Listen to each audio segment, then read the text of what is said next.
from the University of Virginia Center for Politics. Oh, well, gee, it's great to see you all. It's a packed room. That's what I used to have when I taught big classes. They don't show up anymore. But I appreciate the fact that it kind of brings me back, to a couple decades ago. But anyway, I was just kidding with some of my friends here who, well, they've turned 70. Boy, they look it. They really do. I won't name you. Don't worry. Anyway, I'm kidding them. Okay. Well, we're happy to see you, and welcome to it's hard to believe, the 24th Annual American Democracy Conference. I remember the first one, sponsored by the UVA Center for Politics. We're actually 25 years old, but we didn't start the American Democracy Conference until the following year. So thank you for being here. Thanks to our audience watching via live stream as well. And I'd like to open this evening's program with a moment of silence for the three students, Deshaun Perry, Lavelle Tyler Davis Jr., and Devin Chandler. I don't need to describe the circumstances. You already know them, unfortunately. So let's have a moment of silence to keep their family and friends in our thoughts and prayers.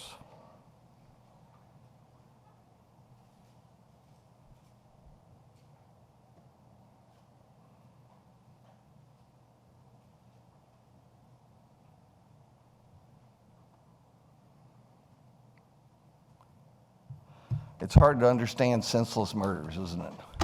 And that's why we call them senseless, but still, it's horrible. What can you say? Now I have a very big announcement, and you here and those watching on live stream are the first to hear this news. It's very exciting. Wyatt, would you run a piece on this if I gave you the information? Yeah. 5 minutes. 5 minutes, national news. University of Virginia alumnus and Center for Politics board member Drew McKnight and his wife Amy of Dallas have made a multi-million-dollar commitment to create 2 professorships for the UVA Center for Politics. One is a tenured bicentennial professor of politics with money matched from the university, and the other is I think you'll like this, the John S. McCain Professor of Practice. We taught one of the McCain grandchildren here, and I learned he took my class. Apparently he didn't hold it against me. The gift, together with additional private donations for the 2 professorships, which we've got mainly in hand, will receive additional matching funds from the university's Bicentennial Professors Fund. I'm grateful to Drew and Amy and to the other donors, but particularly to Drew and Amy, and also to the family of Senator John McCain for believing in our work at the Center for Politics, teaching, engaging students of all ages over these last 25 years. With this gift, the Center for Politics is positioned for another 25 years of success. Some of you may even be around. I certainly won't. Come to my gravesite and tell me if it isn't working out. And I'll try to do what I can. With this gift, the Center for Politics, as I said, is positioned for another 25 years of success, as well as bringing together people with diverse political backgrounds and perspectives who share a common goal of strengthening our democracy. With that, let me introduce first of all, give a round of applause in case Drew and Amy are watching.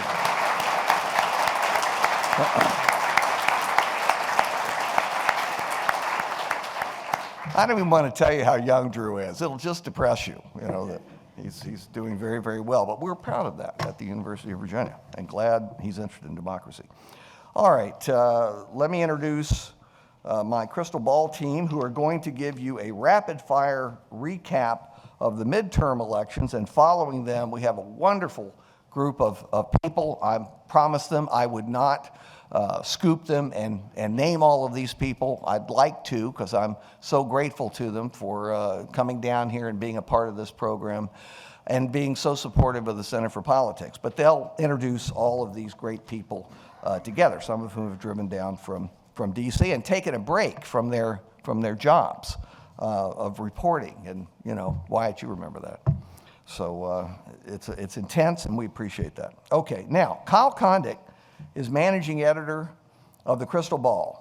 He is frequently cited as an expert on American politics, and he's appeared on CNN, Fox News, MSNBC, PBS NewsHour, and Comedy Central's The Daily Show. I missed that. You didn't tell me about that one, Kyle. His book on Ohio's presidential voting history, which is really very good, it's called The Bellwether, which it no longer is. But history, thank you. Oh, there you are. It goes from current events to history. I was going to drag this out because I didn't know where you were. Okay. Look, there's a light there. It's very bright. It was released in June of 2016. He's actually had another book out since on redistricting. He also serves as the center's communications director. He is based in Washington, where he also manages the center's DC office, otherwise known as his living room. What a tax deduction that is. We had all arranged just for Kyle, approved by the IRS. J. Miles Coleman is the associate editor of The Crystal Ball. He also serves as the center's media relations coordinator and the international press coordinator. You didn't list that. We get, in an election season, you wouldn't believe how many requests we get from foreign press. I mean, there are 10 of them in every country, writing daily for, reactions to what's happening. And Miles, being the junior person, takes them all. Thank you, Miles. And they love him. They love him. That's why he's going to have it forever. J. Miles Coleman is the associate editor. This is repeated. You've got 2 paragraphs repeated here. I'm telling my staff. We'll talk about that later. Miles is a political cartographer and has generated a portfolio of thousands of electoral maps. And those of you who read The Crystal Ball, I think, have enjoyed his maps. They're fun to look at, even if you're sober. So Kyle and Miles, take it away.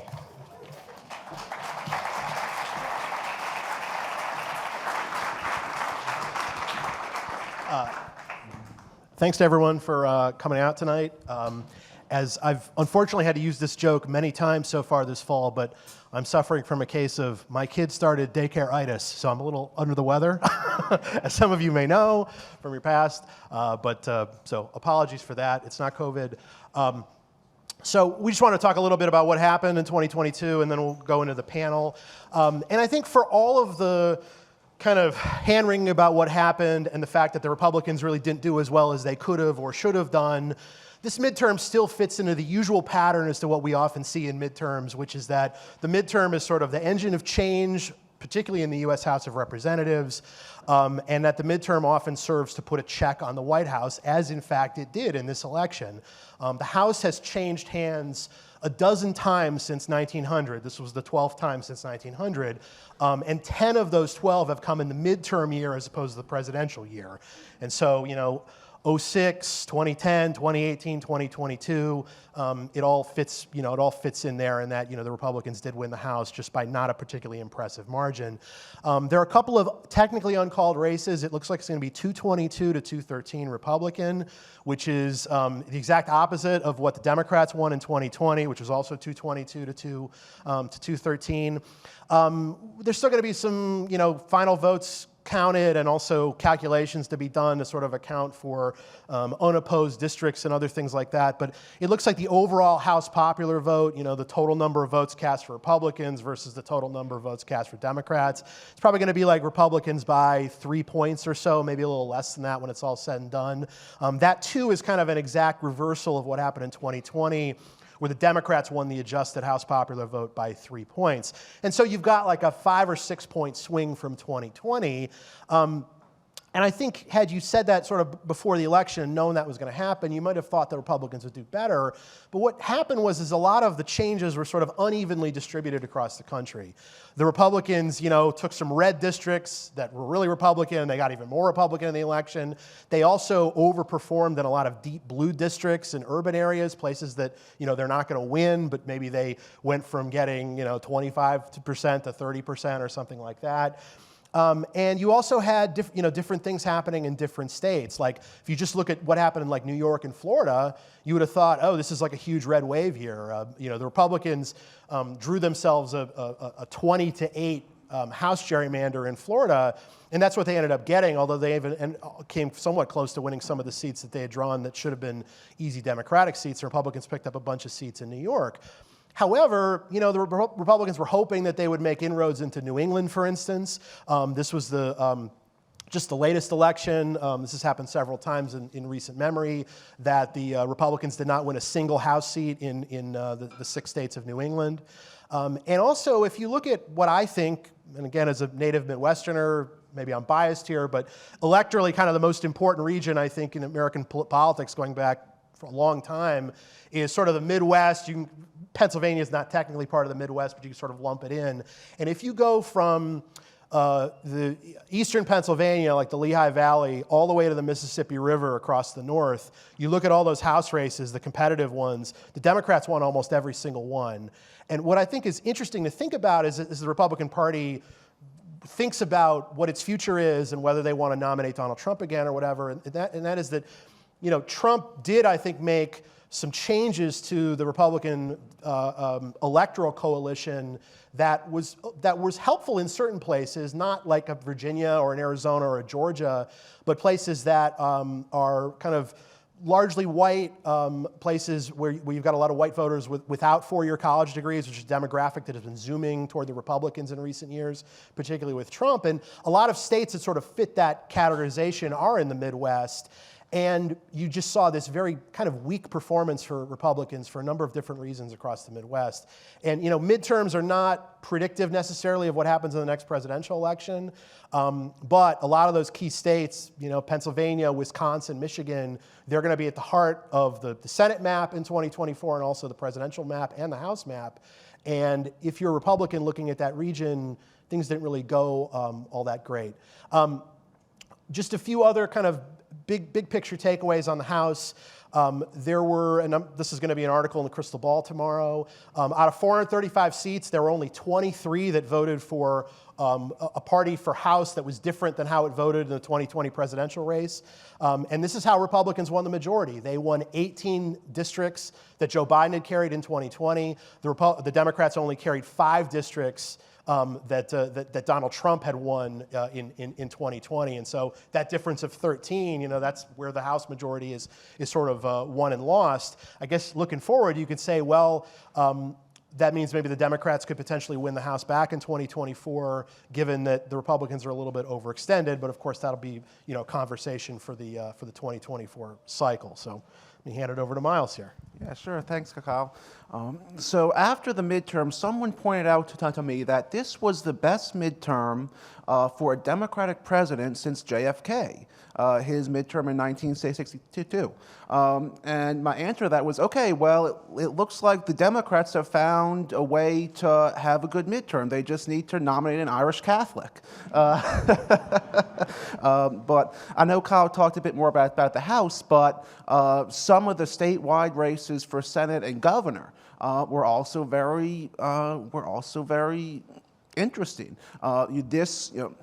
Of course, we have a runoff in Georgia next week, but this could be the first time ever since the direct election of senators that every senator who ran for re-election got re-elected. A similar dynamic in the governor races. There was only one governor this year who lost re-election, that's Steve Sisolak out in Nevada, and that's really remarkable considering all the stuff that the governors have had to go through just these past few years with the pandemic, all this upheaval. This year was about as good a year to incumbents as ever. One thing I think that could be helpful to Biden in 2024 when he looks to run for re-election is it's somewhat rare that a president has friendly governors in a lot of key states. I'm just thinking back to some of the states after the 2020 election that were either really close or had issues maybe certifying their results. These would be states like Pennsylvania and Arizona. Both of those states now are going to have Democratic governors. So that's one other trend we saw in a lot of these statewide races is a lot of Trump's candidates didn't do well. It's almost like the Republicans had a field day in terms of which candidates they nominated in their primaries. I think Dr. Oz is probably the poster child for that. It looks like, assuming Raphael Warnock wins next week, the Democrats could have a net gain of seats in the Senate, which is not what you would expect in a midterm with the Democratic president. For the Democrats, they basically held all of their marginal Senate seats, and that was because in a lot of the key races, the Republicans just didn't nominate great candidates. I think Trump shoulders a lot of the basically fault for that type of result. I think when we look back at this midterm, it probably is going to be one of the exceptions, right? It's kind of rare that the president's party holds up this well, but as Kyle said, there were some aspects of this midterm that fit right into history. We had an article in the Crystal Ball this morning where I looked at states that split their ticket, in other words, voted for different parties for Senate and governor.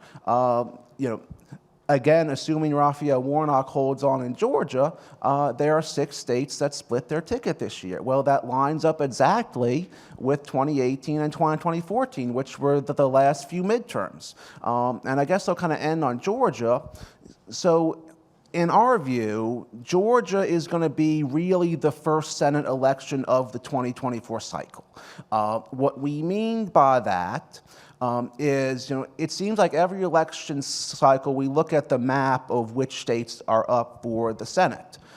In 2024, Democrats are going to be largely playing defense. There are going to be 33 states up. The Democrats already hold something like 23 of them. And they really can't flip a lot of Republican-held seats, or it would be very hard. The Democrats, if they want to gain seats in 2024, they'd really have to look at states like Texas or Florida, which are sort of competitive, but the Democrats can't really ever get over the hump there. So point being, in the 2024 class, the Democrats are going to be very exposed. They have a few senators like Joe Manchin over in West Virginia, John Tester in Montana, who may be legit underdogs. So point being, now the Democrats need to bank as many seats as they can. So if they win this race in Georgia next week, that gives them, a bit more of a pad onto their majority. So it's, I'm sure we're going to have to, I'm sure we will have much more to say on Georgia in the Crystal Ball in future issues. Just one final point, and we'll start the panel. I think that voters made a lot of sort of discerning choices in this election, and we sort of have thought about American politics as getting more and more nationalized, things like incumbency and candidate quality maybe not meaning as much as they used to, and people just voting straight ticket for everything, and that definitely did not happen in this election, or there were plenty of instances at least where it didn't happen, and frankly, some of the places where the Republicans nominated candidates that seem like they're pretty weak or pretty extreme, a lot of those people ended up losing. And so, I think that if you're concerned about sort of some of the, Republicans kind of going overboard on this or that in recent years with Trump and whatnot, they did pay some sort of penalty for it. And, so again, that's something I think Republican voters should be thinking about maybe when they are thinking about the nomination process for 2024. So anyway, thanks, and we'll start the panel.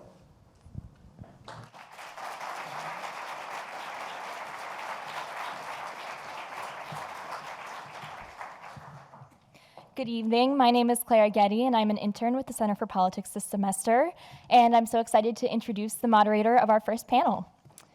Jonathan Karl is ABC News Chief Washington Correspondent and co-anchor of This Week with George Stephanopoulos. The former president of the White House Correspondents Association, Mr. Karl served as ABC's Chief White House Correspondent from 2012 to 2021. He is the author of 2 New York Times bestsellers on the Trump White House, Front Row at the Trump Show, and Betrayal, the Final Act of the Trump Show. Mr. Carl is currently a scholar at the Center for Politics, so please welcome Jonathan Carl.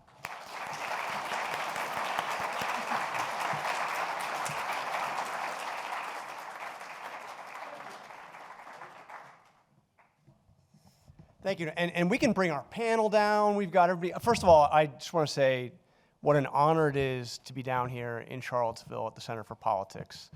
I am a huge fan of Professor Sabato. I mean, I kind of, when I see the guy, I need to kind of hold back from asking for an autograph. I mean, I've been following this guy for a long, long time. I mean, he's new to the business, but, you know. So it is a real honor to be here. It's an honor to be a scholar. My daughter just graduated from UVA, so wahoo wah.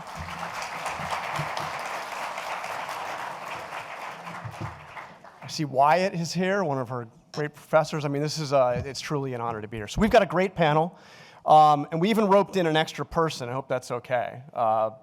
So let me introduce our team. We have Jamel Bowie, who is a columnist for the New York Times opinion section, covers politics, history, and culture.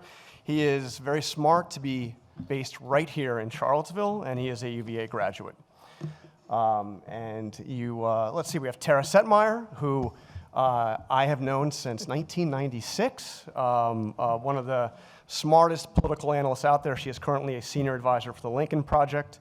Appears regularly all over cable television. And in collaboration with the Center for Politics, she narrated an Emmy-nominated 3-part documentary called Dismantling Democracy. She's, of course, a senior advisor for the Lincoln Project. Barbara Comstock used to be my former delegate representing me in the House of Delegates, former member of Congress, former Republican or current Republican, or where are we? I'm the one who quit the party. And we just grabbed Barbara because I know she has a lot to say about both 2022 and 2024, and thank you for letting me draft you. And the Honorable David Ramadan served in the Virginia House of Delegates as well from 2012 to 2016. He is a consultant with over 25 years of experience in business, government, and public relations. Also a former Republican. See, you sensing a... Former and future, maybe. Maybe future Republican. Okay. Okay. Gotcha. David's also the vice president of an innovative ed tech leader called Noodle. And you heard from J. Miles Coleman with the crystal ball. So we're going to talk. I hope you don't mind. I want to talk about what we just witnessed, but I do want to jump ahead a little bit to 2024. And I say this because you heard in the introduction, I wrote a book that came out, it's actually just came out in paperback last week, FYI, called Betrayal, and the subtitle is The Final Act of the Trump Show. So I may want to get to that just to make sure I was completely accurate about that. I did go down to Mar-a-Lago 1 week before dinner with Kanye, I wasn't at dinner with Kanye, just to be clear. Exactly 1 week before that dinner, the former president announced he was running for president again. And it was truly the most bizarre presidential announcement ceremony I've ever seen, and I've been to many announcements over the years. Because I looked out, here was a former president. I was not at Grover Cleveland's. I don't know if Larry was, but you know, former president, or Teddy Roosevelt for that matter. I looked around and I could not find in that crowded Mar-a-Lago a single confirmed member of Trump's cabinet. None of them attended. He had 4 press secretaries. None of them were there. He had 4 chiefs of staff. None of them were there. He had 4 different campaign managers over the course of his campaigns. None of them were there. He had 6 different, none of the people that had brought him to his previous success, the people who knew him and worked to him closest, none of them were there. And then at one point, after he made the news of announcing he was running again, I started to notice that people were leaving. You know, you kind of know where it's going from here. You got the news, you took the selfie, you can leave. And they started streaming out. And then I saw they literally barred the door, and I'm not making this up. They kept people from leaving. They later said it was a security thing. I've never heard of for security you keep people in instead of letting them leave. Anyway, so let's get first to 2022. And Jamel, let me put you on the spot here. We didn't see a red wave, obviously. We sure as hell didn't see a blue wave either. I mean, it was kind of we expected to see Republicans do well given the conditions, unpopularity of Biden. But this did seem to be a little bit more of a split decision. Yeah, I think that's right. First, thank you everyone for coming. Thank you, Larry and Center for Politics, for having us. Yes, split decision, and there's a conversation to have about what people expected, sort of how, what the polls said, how I think a lot of observers, myself included, were like skeptical of the polls, and so weren't quite believing what they were telling us about the national environment. But yes, a split decision. And because my inclination is always to say, well, what does like U.S. history tell us about these sorts of events? I think that in the broad sense, and if you look at even the past, few election cycles, you're seeing a lot of split decisions, right? No one, neither Republicans or Democrats, are really winning big, overwhelming victories over each other. You win a national election by 2 or 3 percentage points. Biden won by 4 percentage points in the Electoral College, and that looks like a big victory. But historically speaking, it's actually quite narrow. And I think we're in a moment in American politics where there's some new sort of formation happening that we can't necessarily perceive. But it's happening. And all the weirdness of our politics are flashes of it popping up from beneath the surface. But in the meantime, neither party coalition has really figured out what it is or adapted to it. And so we're sort of in this perpetual stalemate. It looks a lot like the late 19th century. You joked about Grover Cleveland.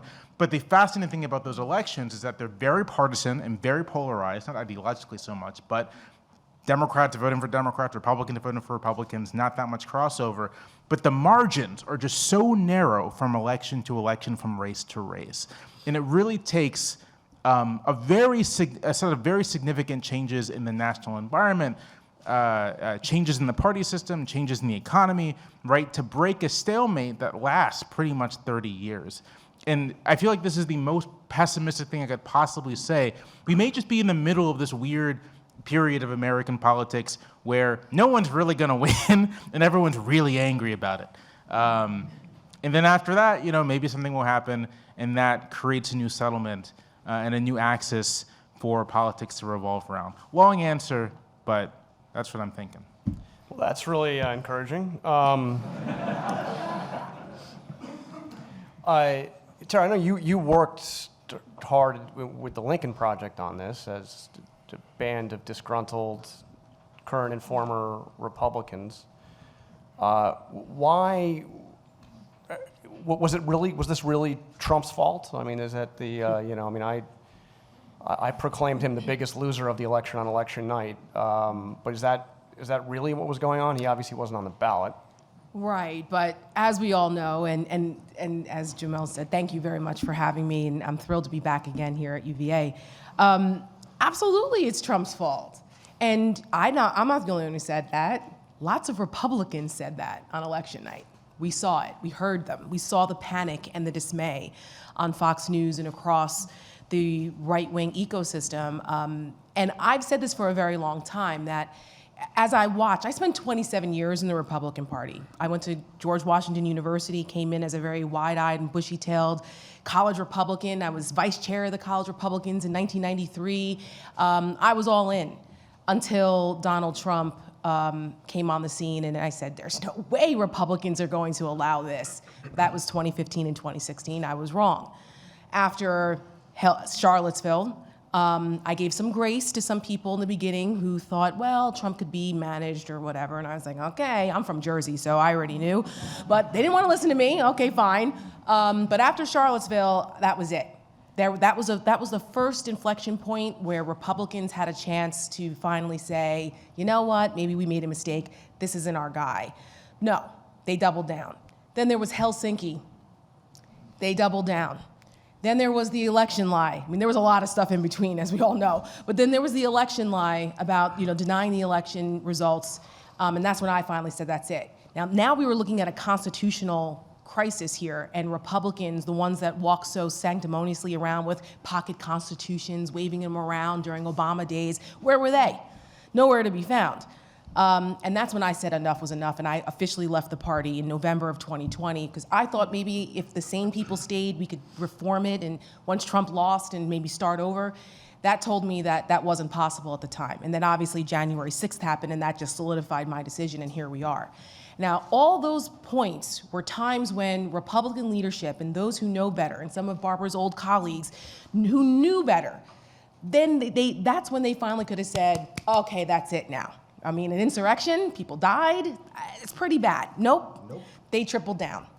And I said, one of the first things I learned in Political Science 101 is that elected officials are single seekers of re-election.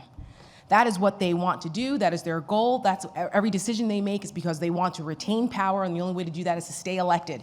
So they'll do almost anything, the most cynical part of politics. And I started to say, all those other things that I just named did not move Republicans to finally off-ramp from Donald Trump. But getting their asses handed to them in midterms at a time when they should have cleaned house, it should have been a wave like it was in '94 or in 2010, back when I was a sane Republican. That should have happened this time around, given all of the conventional wisdom and the metrics politically and history. That didn't happen. Why? 2 words: Donald Trump. Because he is the albatross that they have firmly tied around their necks by choice. And Donald Trump may not have been on the ballot, but Trumpism was. And Trumpism was the split decision that we got in 2020. Trump may have been defeated, but it was clear that Trumpism was very alive and well. And that malignancy of Trumpism that has metastasized throughout our politics, that is what killed off a lot of those Republican chances in 2022. And they cannot just whitewash the past, whitewash all of the support that they had, and have candidates run as if this is some normal election like back in 2000 or 2002 or 2006. They can't just erase that. The American people remembered, and Trump never went away. So because he was, even though he wasn't on the ballot, he was front and center, and a lot of his candidates were on the ballot. 299 election deniers on the ballot across the country. So he was still front and center, and he 100% is responsible for that, because Republicans never made the courageous decision and right decision to say enough is enough and extricate themselves from him. Although, to Jamel's point, I mean, you look at Arizona, where you had perhaps the most outspoken, well-spoken, most Polished, filtered election denier on the ballot, Kari Lake, the one who clung to Trump stronger than any of them, and she almost won. I mean, it's less than 1%. She made crazy look competent, is what I said. So, perception is reality. But I mean, this gets to the point. This is, this might be Trump's fault, but my God, I mean, a few little here or there, and Kari Lake's the governor-elect of Arizona. Well, she apparently thinks she is. It is something, the losing of it all, Barbara. I mean, you see Republicans who generally stood by Trump through all the very, Charlottesville was one thing. The separation at the shoulder and the border was another thing. The, embrace of Putin over the intelligence community isn't one thing. But losing, my God, you cost us a couple Senate seats. That's too far. But it's not that simple in the House, is it? I mean, McCarthy went about recruiting candidates with a big emphasis on military veterans, women, and minorities, because that's who he won with in 2020. And now he's got this really narrow majority, and we're all, most of the commentary is, what does he have to do to get, to be sure Marjorie Taylor Greene stays on board, and how's he going to get, Gates to come around or whatever. But you voted in a House leadership election before. Doesn't, in a majority that narrow, doesn't he also have to worry about some of these Republicans that won in purple districts, some of whom were, the opposite of they look a lot more like Barbara Comstock than Marjorie Taylor Greene? Yeah, but first I do want to address how, because I spent the day with the group called National Council for Election Integrity in Issue 1, kind of celebrating that the election deniers lost. So that's where I just blew in from. And the exciting thing there is, and one of the reasons why they did, it was really independent women and Republican women who walked away and just said, enough. We're not going to go with crazy. And even, I'm conservative. We're conservative. David's conservative. But we're not crazy. And we're not going to go there. And that sounds like a campaign slogan. Yeah. If you run again, Barbara, that should be your slogan. Go on. Conservative, not crazy. 2024. That's right. Barbara. Barbara, not crazy. But and we actually, Eric Erickson, who's from Georgia today, I bring you tidings of good joy from Georgia. Herschel Walker's losing next week, and he's going to lose, I think, fairly substantially, because conservative, not crazy. People are not going to vote for him because women, and there's sort of a silent walk away from this, saying, we're not buying this crap anymore. And I think and the problem in the Republican Party is a lot of these guys just thought we had to take it. And that we just had, you guys aren't going to go with all these stupid policies, are you? And it's like, listen, I don't like the bad tax policies of Democrats. I don't like them. I don't like that I've lost a lot of money over the past couple of years. I don't like all of these, a lot of the policies of Democrats. But bad policies I can get over. Blake Masters and Carrie Lake and these anti-democratic Nazis, that stuff I can't live with. I can get over bad policies, but these anti-democratic bad people are things that our constitutional government cannot live with. And I think that's what happened with a lot of people. And Sarah Longwell, who's a friend of a lot of us, her focus groups saw this. I highly recommend them to you because I was watching her focus groups all along, and I kept saying to her, do you think this is really true? Because she looked at Republicans and independent, a lot of women, who had voted for Trump in 2016 and then voted for Biden. And what she was seeing all along is, like in Pennsylvania, for example, she couldn't find those independent voters who would vote for Doug Mastriano. He was an anti-Semite and a guy who was running around cosplay and Confederate, garb, and he was a nut. He was, and by the way, in case anyone thinks DeSantis is normal, he was up there campaigning with him. Did not get enough attention. Did not get enough attention that he was there campaigning with him. And Youngkin was with Carrie Lake. Yeah, and yeah. So, he couldn't find anyone, and then a lot of people, Oz is, odd too. Same thing out in Arizona. She was finding a lot of these people thought, yeah, Carrie Lake, she may be polished, but she's nuts. And so a lot of these people were getting it, and they were getting that, I don't like their policies. That Katie Hobbs, what is she doing? But they realized that these guys were nuts and that, okay, I'm just not going there. So even though all these guys thought, you can't be going there, they said, you know what? We can do that, and we're going to do that. So the message isn't like, Joe Biden, you're awesome and you won. That is not the message. And please, Joe, take a little victory lap, and then retire, because we need a whole new team on the field. Because the other thing from her focus groups was, we do not want a replay of 2020. We don't want these old guys. We need a new team. The Democrats got that message. Nancy Pelosi's going away. They just elected a new team today. Yay. Republicans haven't, but okay. So the governors, we have some good governors out there, Republicans. We have some new guys who are going to run. It's not going to just be Ron DeSantis. So I think, to get back to your question on Kevin McCarthy in the House, nothing's going to happen in Congress for the next 2 years. Thank God. Because you do not want Marjorie Greene passing any bills. And you don't have to worry, she's not going to.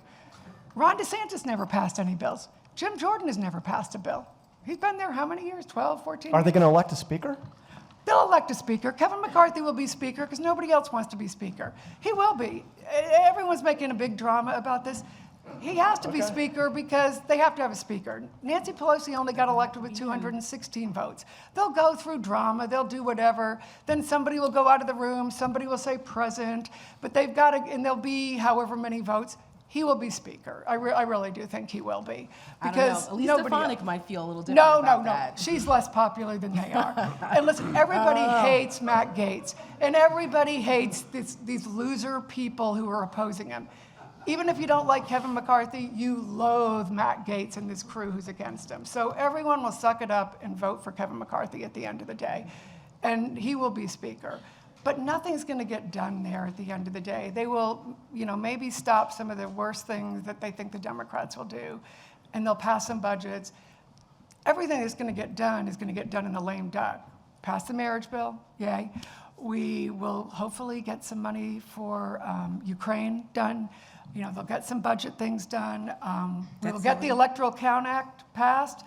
That's one of the things that my National Council for Electoral Integrity is working on, and that will get done now. And then we'll just muddle through the next 2 years of performance, whatever. One of the problems the Republicans are going to have is the average Congress, 5 or 6 people die in the average Congress. So we only have a 5-seat majority. So, if 6 people die in the Archives. So, you've got to really... And you have to have a special election to replace them, and the governor can't just... you got to hold everyone's hand, be careful when you cross the street. Yeah. So, it's... Well, Marjorie Taylor Greene might push him across the street at this rate.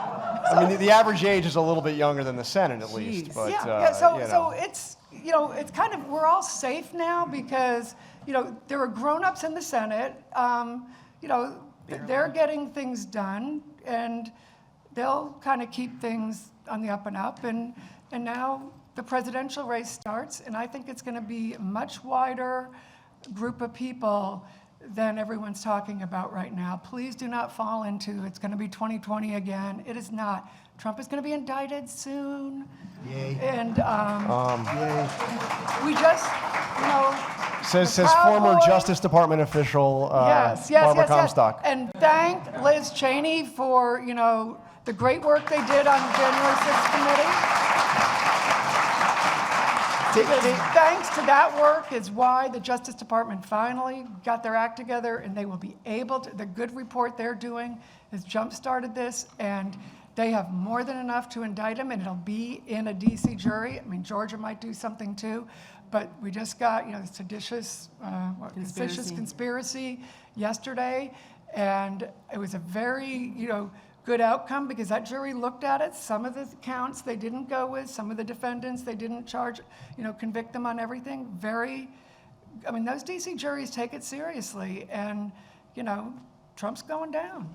So there you go. There was a lot of talk going into the election that, and by the way, from Democrats, including some senior White House officials who I spoke to, who said that the January 6th factor in the election was going to be nil. That it was just not a factor. It was going to be economy. It was going to be pocketbook issues, and there was some criticism of Liz Cheney. All her endorsements won. Well, and there was talk going into the election that her endorsements were going to be the kiss of death, and it turned out it was quite the reverse.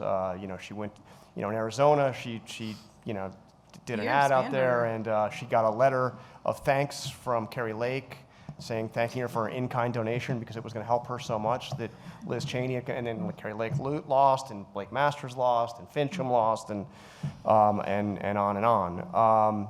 But David, what is your sense on all of that? How put aside Liz Cheney's endorsements, how much of a factor, if anything, was the January 6th, the work of the January 6th committee, doing some very high-profile work to put that issue front and center? Speaking of members of Congress that passed, though, indulge me for a second to recognize the passing of a dear friend and former colleague, Don McEachin. Keep his family in your prayers. Both of us had the honor of serving with Don in the General Assembly and he was as gentle of a soul as possible. I think Don and I pretty much disagreed on 100% of policy, but I enjoyed debating that with him every single time, and I stayed in touch with him and texted back and forth on Thanksgiving Day, and I'm killing myself for not calling him on Thanksgiving versus just texting. So we lost a good one there. So look, it is a weird election cycle and weird positioning, as Jamal had said. And true Republicans, sane Republicans, walked away from the crazies. And there's no other word putting it but the crazies. But the crazies don't scare me as much as those that are pretending that are right on the middle. I thought they'd lose, right, on this election. We were all wrong in 2015, 2016. But this time, I knew that the crazies would lose. I felt it that people are going to lose.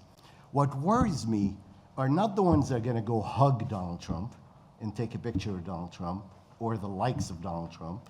What worries me are those that are going to play the lane in the middle and play the election integrity indirectly, but not hug Donald Trump. Play the critical race theory as an issue, but not hug Donald Trump.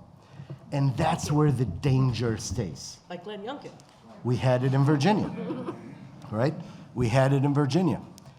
January 6th, like Tara and Barbara, I've been a lifelong conservative, and I served as a conservative twice in the General Assembly and won in a 60% Democratic district in Northern Virginia as a conservative. But I submitted my resignation the day Donald Trump became the nominee in 2015 from the party. And I said, I can't be part of this. And been really worried about the atmosphere and what he created. Now, 2015, when I submitted a resignation, I just walked away and I said, I'm out.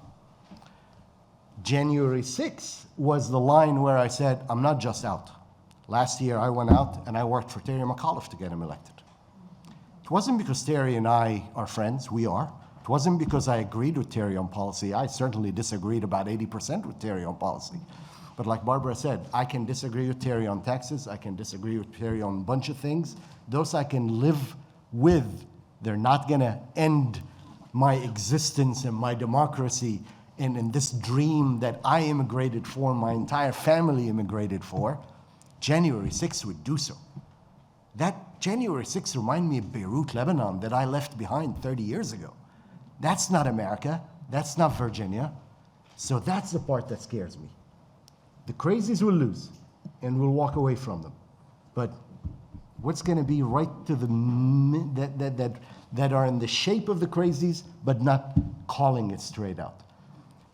The good news is that Virginia beat Donald Trump in 2015, and beat everybody that are Trumpy, that declared Trumpiness this year as well. And we saw that in the congressional elections.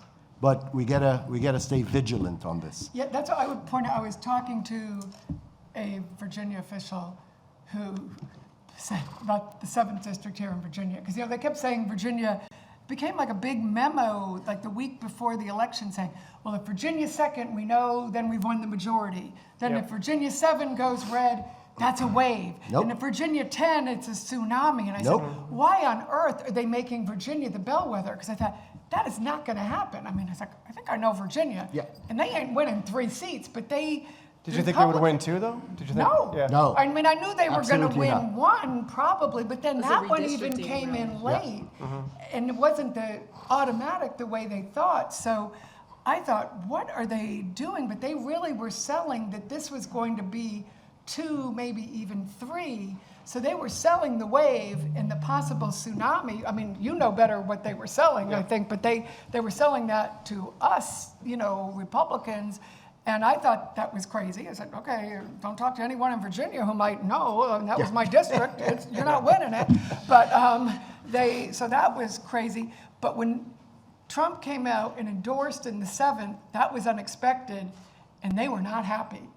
And when that happened, I was Kiss like- of death. I was like, I mean, that's over. Like, they've that got is- Kiss of death. they've got a border patrol out in Georgia trying to keep him crossing Yeah, and then- the and Florida then when- state line.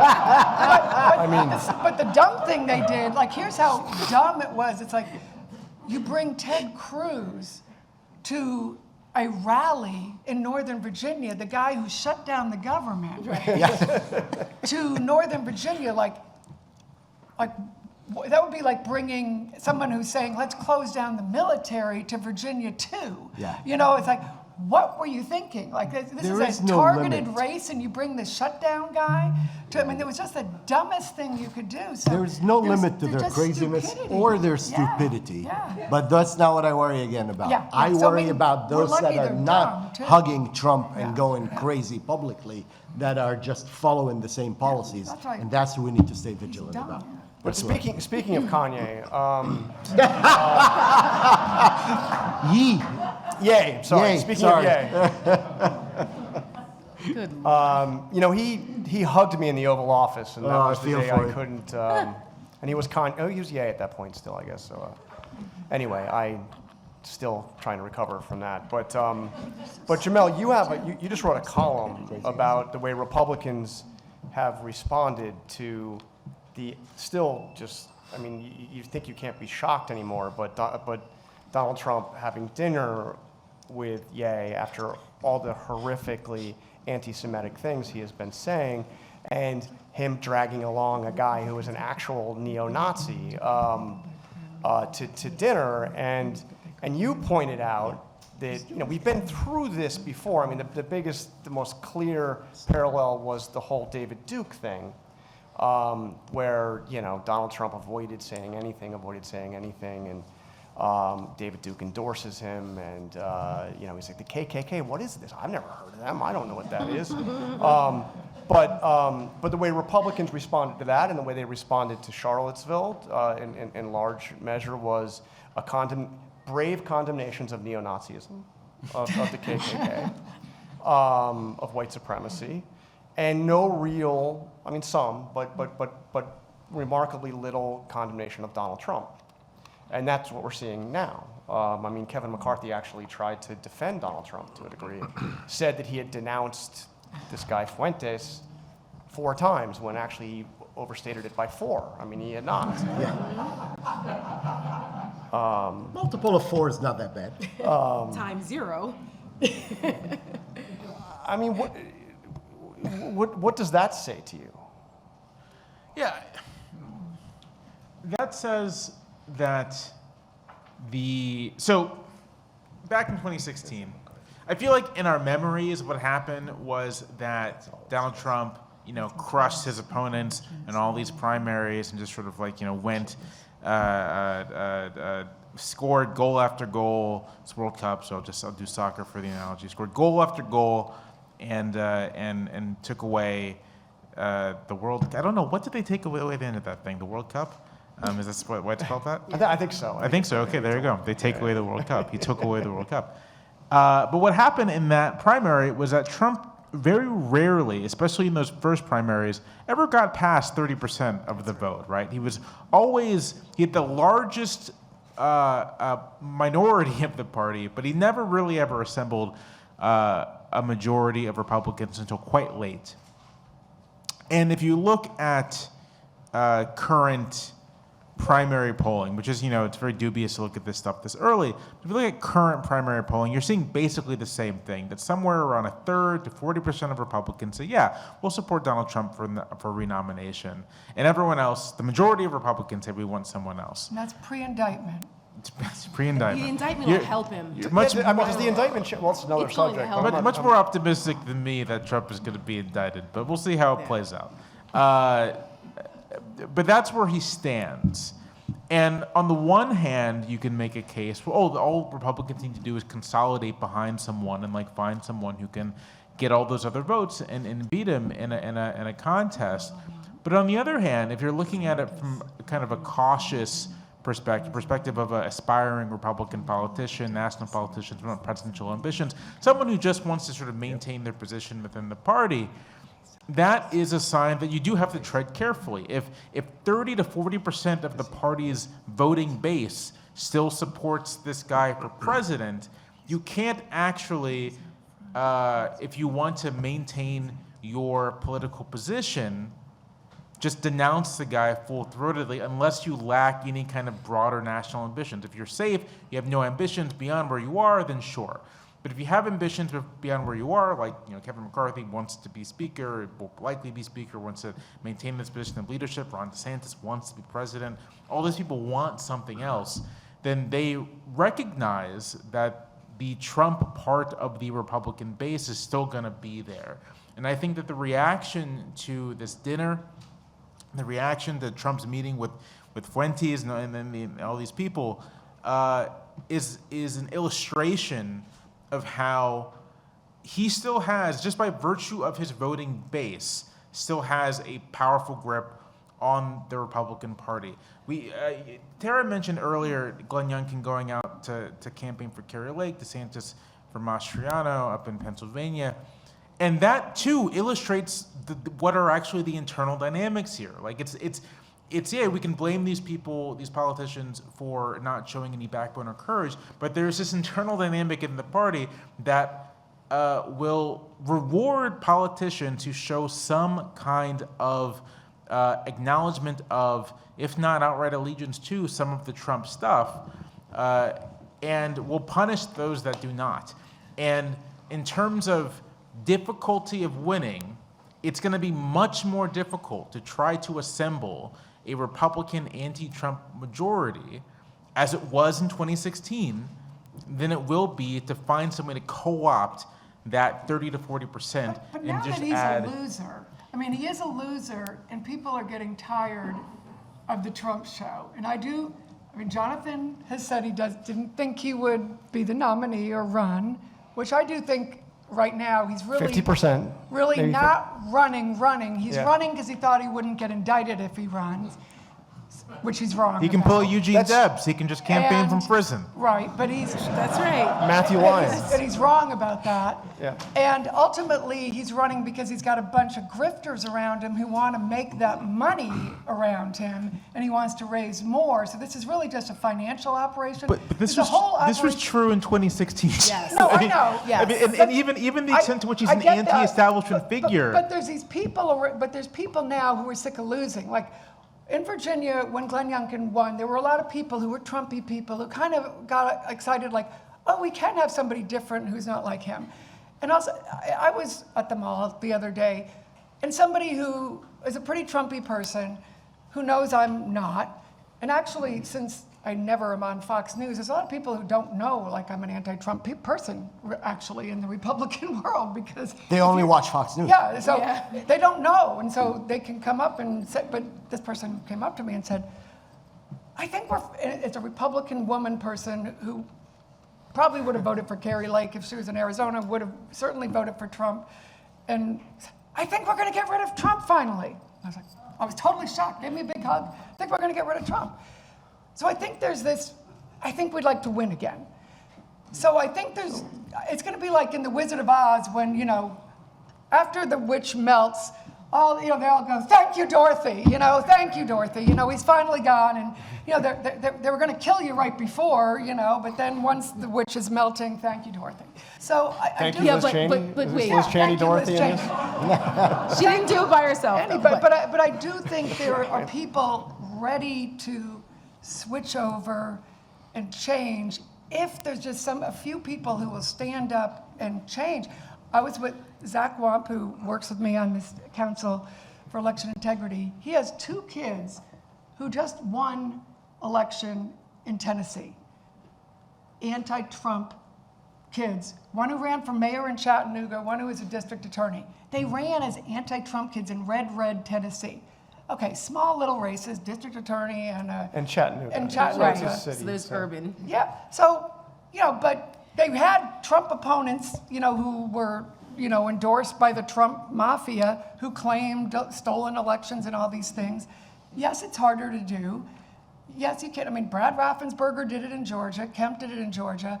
You can do this. It is going to be harder. We just proved that there is some appetite for that, and people walking away from crazy is kind of showing people, do you want to keep losing?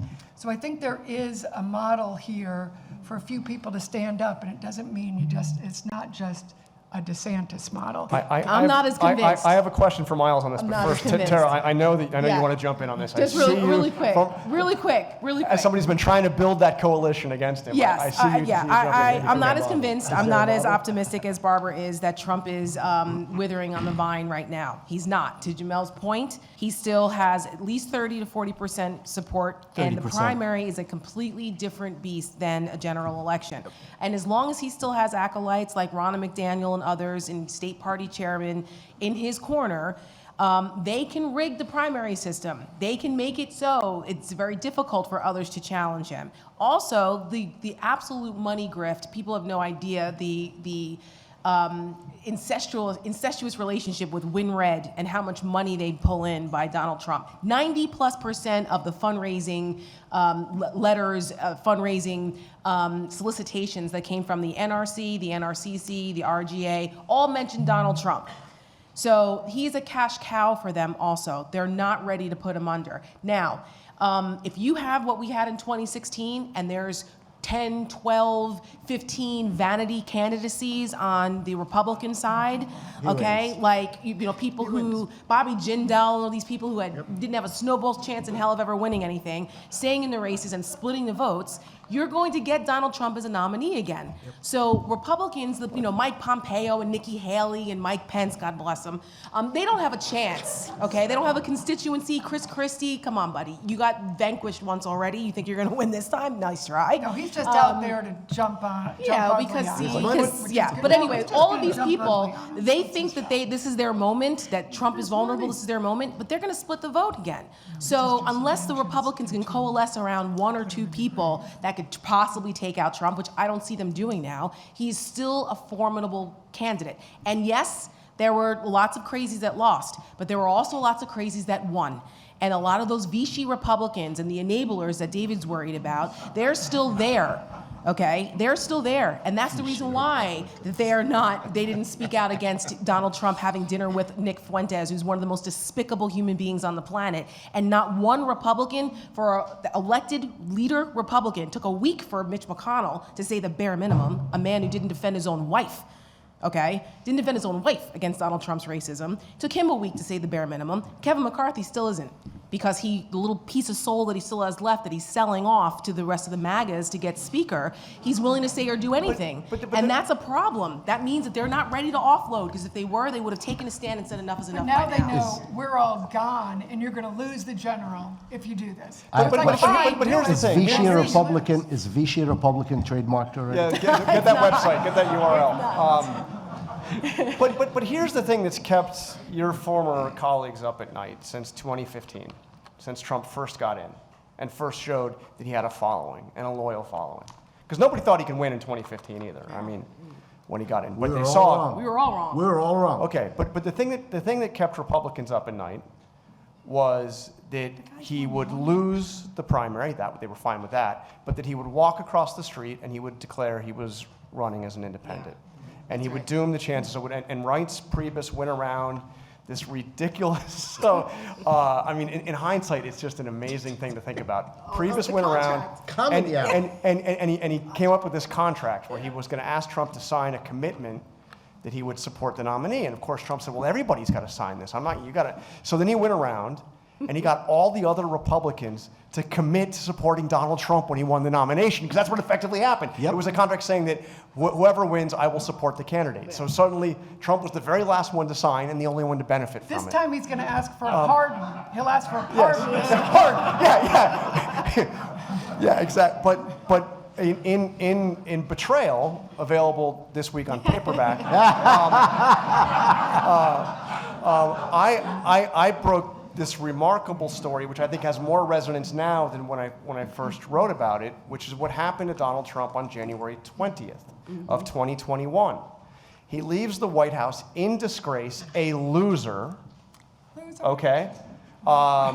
So much in disgrace that nobody attends his little farewell ceremony at Andrews Air Force Base, or at Joint Base Andrews, because, I mean, his family was there, and Mark Meadows was there, and that was about it. I mean, even the White House staff didn't go out to send him off. But as he got up on the plane, Air Force One, for his last flight on Air Force One to go to Palm Beach, Ronna McDaniel calls him. Ronna was unable to attend. She sprained her ankle, which is actually true. She did sprain her ankle, but I mean, I think you can. Anyway, but she wasn't there, and she called him, courtesy call, just say farewell. It's been great. Wish you well in Florida. And instead of taking it in that spirit, Trump starts berating her and tells her, I am leaving the party. Not I'm thinking about, or I might. I am creating my own party. Don Jr. Was on the speakerphone as well as this call was unfolding. And she's like, this is terrible. You'll ruin everything. You'll never win. We'll never win. And it's like, you don't deserve to win. You didn't stand up for me. You people didn't fight for me. And, Ronna McDaniel spent the next week, Trump down in exile in Mar-a-Lago, trying to convince him not to start a party. And instead of appealing to his better angels of, we'll all lose, she threatened to stop paying his legal bills and to release the mailing list, which he had been renting out, still is renting out, to everybody for free, so he'd no longer be able to profit. In other words, it was like a threat. And he ended up not declaring his own party. But long way of asking you this question, Miles. If Trump does lose, as I agree with Barbara, I don't really see a path for him. I mean, there is a path, but I don't. For the nomination or yeah, for the nomination. I think. It depends. But if he loses the nomination, He'll burn it down. Yeah. I mean, he's not going to go quietly and say, Ron DeSantis, best of luck. Let me help you out. But how did that work with Brian Kemp and Brad Raffensperger? Well, but this is different story. this is different because he'd be running as an independent, state at a time, and he could state probably like do that. better than Ralph Nader. Anyway, Miles. Yeah, well, one kind of historical pattern I've seen when it comes to Republican presidents, I'm going back a bit here. Republican presidents tend to be very popular with their base when they're in office, but if they try to come back, that complicates it. You're not comparing Donald Trump to any other president, are you? I am. I know, after this, when he was president after the Civil War, I'm going back a bit here, but Ulysses Grant tried to run again in 1880 for a third term. He didn't make it past the Republican convention. Maybe one rough parallel to Trump, if he goes that route, is, about 100 years ago, we had President Teddy Roosevelt, who was as popular as presidents get. He tried to come back in the Republican Party. They said no, and he had to run. By the way, he won like 9 out of the 10 primaries that year, right? Yes. I mean, Teddy had a good run. Good run, but He didn't have some of the negatives that Trump had, though, right? Exactly, but he ultimately handed the election to Woodrow Wilson, a Democrat. Right, so. right. But that's what that's what keeps Republicans from truly, I think. Yeah, because Trump's not a Republican, so he doesn't give a damn about doesn't care about- Republicans. He doesn't care. You saw, he said, if they win, I'll take credit, but if they lose, don't blame me. Like, he doesn't care. Yeah, It's I thought about it was him. very interesting He'll burn when it he down. announced, he didn't say anything of Dr. Oz or Kerry Lake, just oh, well, I won, something like all of my endorsements, almost all of my endorsements. Well, most of those were in safe seats, right? Right. Some of those he announced like the week before the election. He did. I'll just close on this thought. He does have a handful of congressional endorsements, including Elise Stefanik, but it's a very small group. I mean, it's 5? a very small group. They claim 15. I'm looking to vet that. 5? That's about 5. Yes. J.D. Vance. Yeah, 5. That's more than he had last time. Because you remember, like, he only had 2 in the early running last time. And both of them ended up getting indicted for felonies by his Justice Very on Department. brand. So on that note, we are out of time. We're getting the wrap sign here. John, let me just, yes. I like to always close these events with an action item. I can bet that everybody in this room is registered to vote. However, there are a lot of our friends out there that are not registered to vote. And we see this every election. every election, people that are not registered to vote to start, and then they don't show up and vote. So here's a small tip. In Virginia, we have online voter registration. It's quick, it's secure, and it is fast and it's easy. I know because I wrote that law. Get everybody out there, let them register to vote, and that's how we can make a difference. And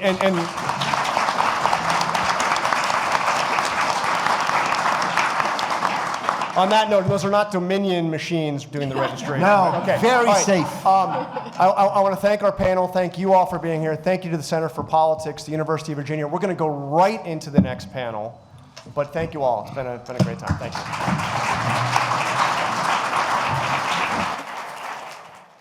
Good evening, everyone. Thank you again for coming tonight. My name is Carlos Olivares. I'm a fourth-year Foreign Affairs major graduating in December and an intern this semester for the UVA Center for Politics. Tonight, I have the pleasure to introduce Ms. Margaret Brennan, one of this year's Center for Politics scholars and a member of the Center's advisory board. She graduated with highest distinction from the University of Virginia in 2002, earning her degree in Foreign Affairs and Middle Eastern Studies with a minor in Arabic. Ms. Brennan became moderator of Face the Nation on CBS in February of 2018 and quickly became known for her tough but fair questioning of world leaders and policymakers. She brings to her coverage of domestic politics an extensive background in national security and financial news.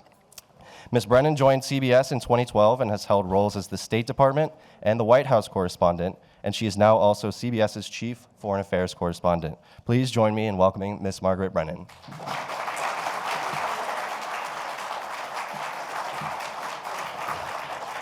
Thank you so much, and it's not easy to command a room like you did, so thank you for your introduction, and thanks to all of you. And what a fun night. It is so packed, that's why we're going straight into this, so thank you so much. I have been watching from the back, streaming you all, and getting such a kick. You are unplugged tonight, so I want to continue that and jump straight into it.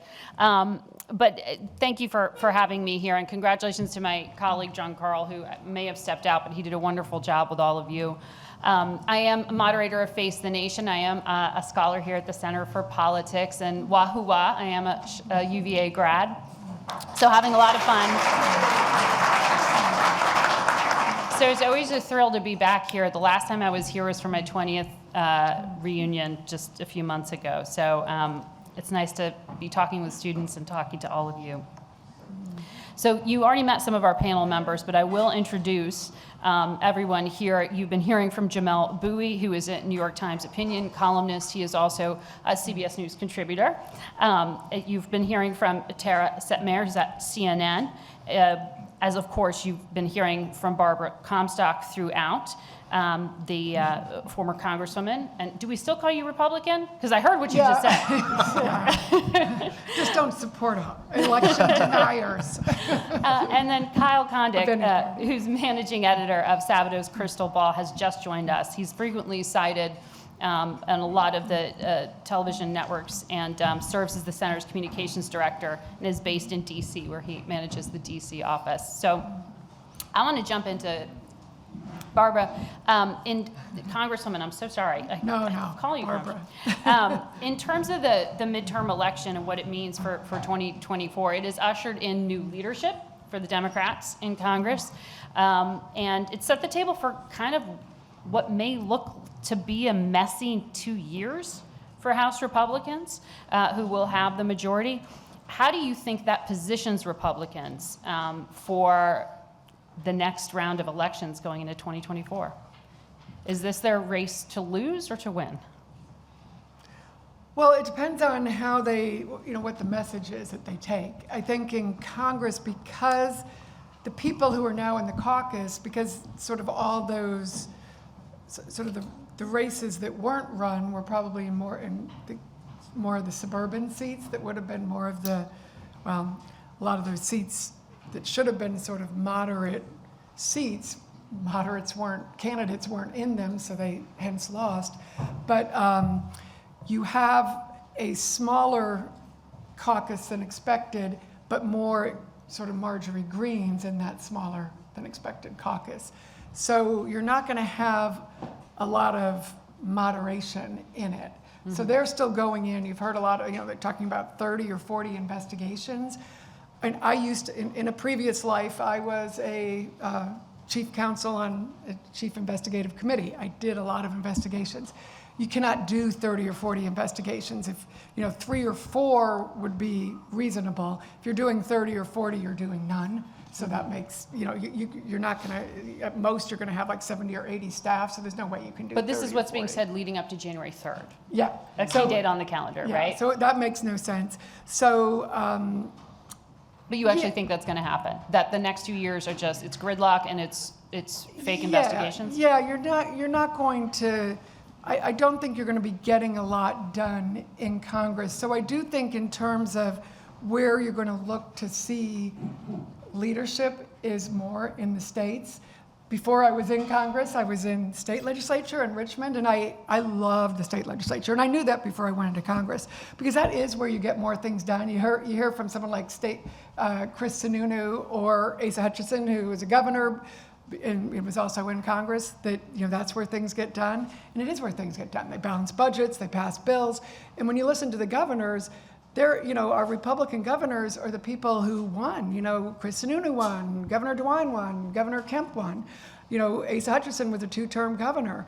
And our governors actually did pretty well. Kim Reynolds in Iowa, and these were all pretty reasonable people. So I think when you look to Republicans who might be the people you're going to see over the next 2 years, I think you're going to see people like that more often. Hopefully you'll see them more. If you want to have people who are really talking about issues and people who are getting things done, Yeah. I think it'll probably be those people more than people in Congress. And I think people like I said before, Marjorie Greene is not going to pass a bill, thank God. And most of these people aren't getting things done. And it's people in the states who actually solve the problems and get those things done. Kyle, Democrats obviously did well in these midterms versus what was expected, but we are grading on a curve. The president still has a low approval rating. He says his own policies aren't popular. He says it's because people don't know that they're as good as they will soon find them to be. Are Democrats getting over their skis here and being overconfident, not just about the next 2 years, but 2024? You said it. Biden's approval rating is still like 41, 42%. If you look at the averages, disapproval is still over 50%. The Democrats were able, in a lot of key races, to make this more of like a choice election than a referendum. Depending on who the Republicans nominate for president, will it be more of a referendum on Biden, or will it be sort of a choice between the two presidential candidates? I think in a presidential race these days, I think it's probably it's going to be more of a choice, unless things go totally haywire. I guess Republicans like to compare Biden to Jimmy Carter. Carter actually had a pretty decent, or not that bad of a midterm in 1978, and then just the bottom totally dropped out for all sorts of different reasons in 1980, and Republicans had this great election. And I bring that up just to say that, and I said this earlier, like the midterms are not predictive of the next presidential election. You go back historically, 2010, Democrats got blown out, then Obama got reelected. 94 is a great example too. Bill Clinton ended up winning pretty easily in 96, and there are plenty of other examples over time. So, and Biden, polls people consistently say in polls that Biden shouldn't be renominated, he shouldn't run again. Even Democrats want more options. But I don't think that you're going to see some sort of strong challenger to Biden if he wants to run again. Part of it is some of the people who could challenge him are already in his administration. Kamala Harris or Pete Buttigieg or someone like that. And is a prominent sitting governor going to challenge the sitting president? Probably not. Ted Kennedy ran against Carter in 1980, but it's sort of a different situation. I don't see that there's someone who's like a really big name who wants to go after Biden. Maybe if the midterms would turn out differently, there'd be more of an appetite for that. But I guess I don't really see it. Maybe others on the panel feel differently. Mm-hmm. Jamel, what are your thoughts on that? Gavin Newsom, California governor, basically said, I'm not going to get in your way. I'm not going to challenge you for the nomination in 2024. What are you hearing, and what do you expect to have happen with the president's decision on whether to run or not? My expectation is that Biden's going to run again. The Carter 1980 example is interesting because with Carter, there was already these profound underlying weaknesses in his administration. He was he had alienated congressional Democrats. Like his relationship with the Democratic Party was, and with the various Democratic Party constituencies especially, was just pretty weak. And so someone like Ted Kennedy, a recognized leader in the party, there was this space available to run against Carter, but there's nothing like that with Biden. Biden, despite his low approval ratings, general unpopularity, although as a quick parenthetical, there is this larger question of whether it's even possible for a president to be popular anymore. That's fair. Yes. Kyle's nodding on that. I know. Yeah, if we're living through an era of highly polarized elections and political identities, then and people opting out of deciding to be a Democrat or Republican, saying they're an independent or what have you, then there's this live question of can you even be popular anymore? But setting that aside, 41% or 43% the new sort of right with Obama, right? With Obama, he was at 45 a lot of the time. And I think he was at 45 on the eve of the 2012 election, maybe 46, and he ends up winning. And so then I distinctly remember in 2012 the conversation being, well, maybe it's 45, 46, the kind of the new 49, 50. And it's entirely possible that we're looking at something similar. But that's a separate point. I think Biden's going to run again. I don't think there's anyone within the Democratic Party that's going to challenge him for that. And as I've commented to friends here and there, I kind of think the funniest outcome for 2024 is that Biden wins a comfortable re-election. Because it's not a crazy thing to imagine. His approval ratings, maybe they stay steady, maybe they tick up. If the economy picks up, right, if inflation begins to stabilize and go down, if wage growth goes up, you can kind of imagine the set of things that would have to happen, and they're not crazy, that would put Biden in a reasonably good position to win re-election with his existing coalition. Not to say that this past election predicts anything, but to say that we're not looking at someone at this moment who looks like the bottom is about to fall out of their candidacy. Mm-hmm. And so who knows? I mean, who knows? That's all we got. I mean, lots of things can change. Well, what you're saying is Jerome Powell at the Federal Reserve and Xi Jinping in China may determine the path of the global economy and the political path, basically, for the president. Tara, I saw you when we were talking about possible candidates. Kamala Harris's name, the vice president, you said no. And Pete Buttigieg, you said yes. Yeah. Do you want to explain that? Yeah, sure. Kamala Harris is absolutely not the standard bearer who will take the torch from Biden. I think she's a very weak vice president. Why do you say that? She wasn't very popular to begin with, and she's been put in a very tough position. Vice president's probably the worst job in Washington, and I think that she was not necessarily prepared to take on all of what Biden put on her. I mean, she was kind of set up to fail, whether that's fair or not. And she hasn't really gotten her footing as vice president, and so that makes it very difficult. So it's clear that the Biden administration isn't looking to her to be the person that he feels comfortable stepping away.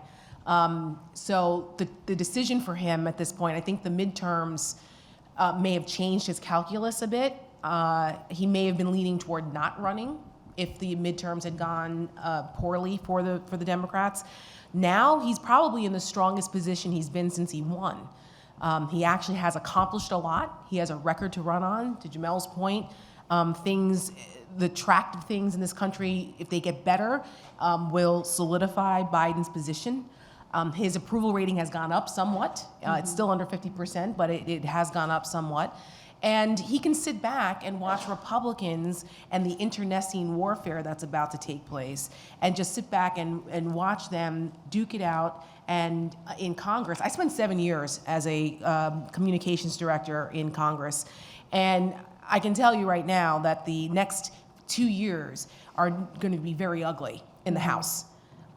It is so incredible. I think I shed a tear when I saw that the Democrats would retain control of the Senate, because at least we knew that there was a stopgap. And then the possibility that the House wouldn't flip at all was just something that I hadn't even imagined.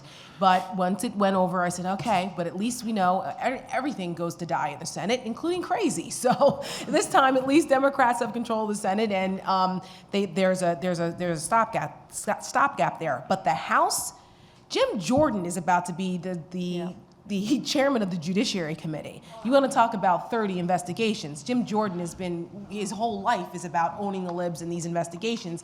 And if anybody remembers Benghazi, that's a preview of what you're going to see for the next 2 years. And then you had Comer come out and say Hunter Biden's laptop and, everything else going on. And, anyway. So all of that nonsense, they will do this because they have nothing to lose in their minds. This is what they've been waiting for. This is what their constituencies have asked for. And Kevin McCarthy has demonstrated that he doesn't have the backbone to say no.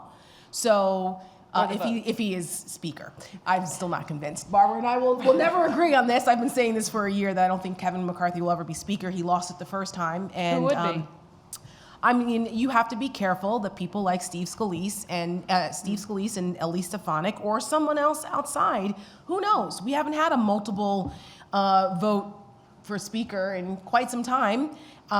It could be very interesting what happens between now and then, and we'll see what Donald Trump says, because he's been talking about my Kevin, but he's been waiting to knife Kevin McCarthy as soon as he can. So he gets off on it, and there's no loyalty in Trump world. So, but the idea of President Biden stepping aside now, I think, is much less than prior to the midterms.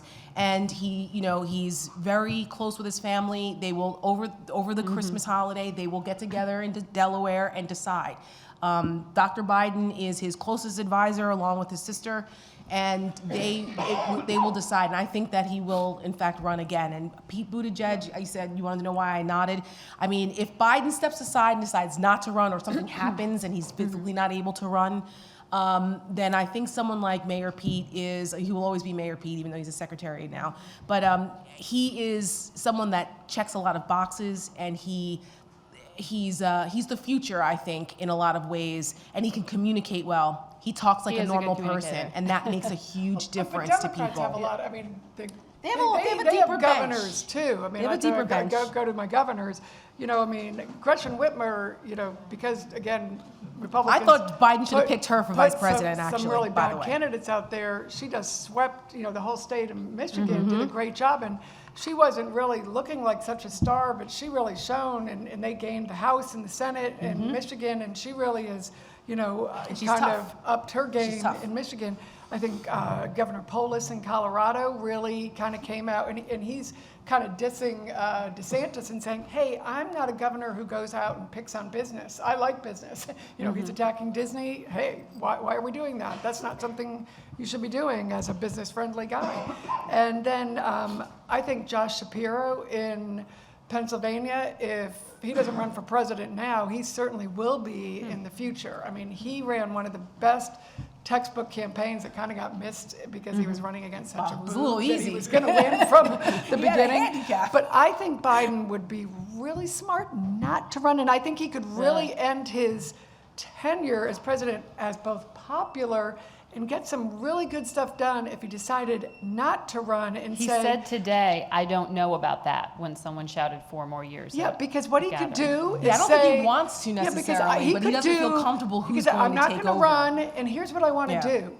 I'm going to work with this Congress, and I'm going to do things like, hey, Mark Kelly, you're right. I want to get the border done, and I'm going to work with you and Governor Katie Hobbs on working on the border. And these Republicans who say they want to work on the border, let's get something done on the border, and let's get something done on immigration.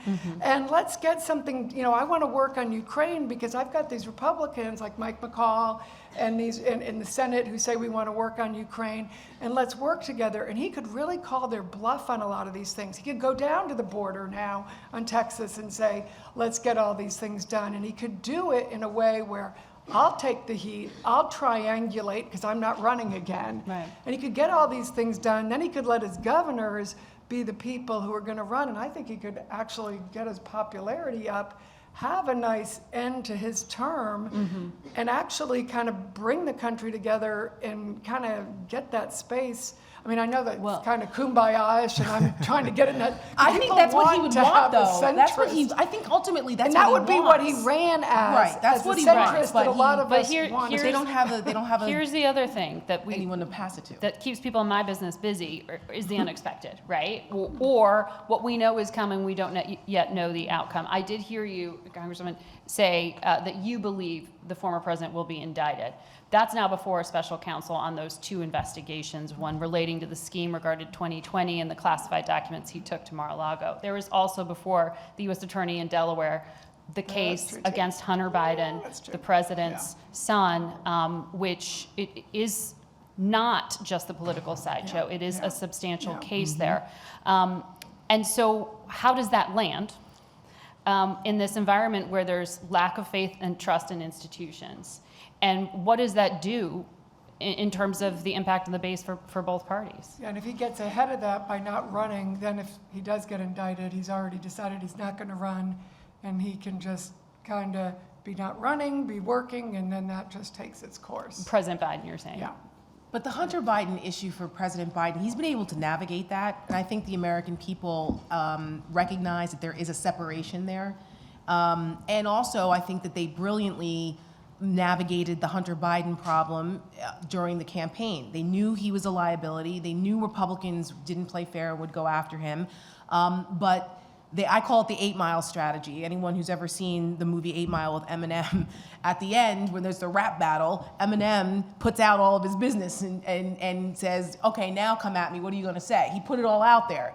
And then people, his enemies really, it wasn't as effective to come after him. And Biden basically did that, where they kind of laid it all out there. Now, the allegations of illegality and all that, not that part, obviously, but like his personal problems and his challenges. And they've been able to navigate that because there has been no evidence that ties Hunter Biden to the president in his legal challenges. That's the sliver the politicians are going to take. Right, and that's a very important demarcation because unlike what's happening with Donald Trump, he's directly involved in the middle of these things. So, and a simple way to avoid that too is I don't have a problem if a special counsel was appointed for the Hunter Biden stuff to separate that out if they needed to, but I don't think that may be necessary. No, And unlike Trump, Hunter Biden has a real lawyer team, Well, right. a real legal team, and Right. so they could settle that, they could handle it. Yeah, So if he gets it's ahead and he's different. not running, that happens, that can be Because handled. that's been going since 2018, and that seems to That's be, right. it's going to be coming, some kind of decision by that Trump-appointed judge in Delaware. Kyle, does any of this register on what you track? Well, I was going to say, so there was this, The Atlantic, the writer Andrew Sullivan did this big magazine feature back in 2007 or 2008 when Obama came on the scene. And I think the headline was like, goodbye to all that, meaning basically like, goodbye to the baby boomers. We're done with all of their battles. We're moving on to a new generation of politics. And now we have a president who's not a baby boomer. He's actually older than a baby boomer. He's not technically a baby boomer. I'm not saying that to, insult anyone's age or anything, but it does feel like the country is maybe crying out for, you can see this in opinion polls. They want different options, I think, than Trump and Biden again. You can see there's weakness for both of them in both parties. So like which party decides to take the plunge and pick somebody new? Does does Biden decide, hey, I'm just not gonna do it, and then that opens it up for somebody different to come in? And we've been in this long stretch. Jamel mentioned that sort of how this time period is very similar to late 1800s, where you had this like consistent string of like really close elections, hard partisanship. You had elections back then where candidates would win the popular vote but lose the electoral college, just like we've had in a few recent instances now. And like one of these days we actually are going to have a breakthrough presidential election. I guess you could say Obama in 2008 was sort of that way, although that was not a double-digit popular vote victory, and we had tons of double-digit popular vote victories in like the 60s, 70s, and 80s. So, does one of the two parties decide, hey, we recognize the public is looking for something different than what we've been offering it, that we're sort of turning the page from a generational standpoint? Do they decide to offer that? And I think that's an interesting question about 24. But of course, the reality is that maybe the likeliest outcome is that we get Biden-Trump part 2. Yeah, just because the thing I've been thinking about is, it's not simply what Biden wants to do, what Trump wants to do, but sort of what is happening internally in the parties that is shaping everyone's various incentives. And like I said earlier, in the Republican Party, it's not clear to me that there's like this collective action problem among Republicans. It's not clear to me that there's any ability to resolve it.